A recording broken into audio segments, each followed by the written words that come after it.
دلنک خور. دوستا من یه جسارتا به دوست دخترم گفتم که من صاحب مغازه‌ام امروز داره میاد خرید کنه، میشه من نقش اوستا رو بازی کنم؟ شما شاگرد داداش چرا نه جبران میکنم، ببخشم.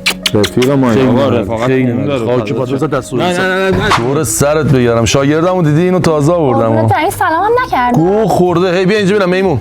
بیا گوزو اینو بگیر. بدو نگاه نکن اینجا رو تی بکشیرم. بدو. خرته بابا. خودت خوبی؟ بابا اینا خوبن؟ فدای تو بشم. تولد بابا بود داره؟ فرداست. هر چی دوست داری برداشت. نه بابا. نه بابا چه؟ بیا اینجا. بیا اینجا. سایز بابا چی بود؟ والا نمیدونم، یه ذره خودت. الان اوکیش میکنم.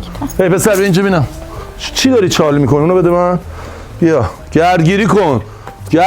گردگیری کن. الان میدم. کارم بلد نیست بکنه. گو خورده.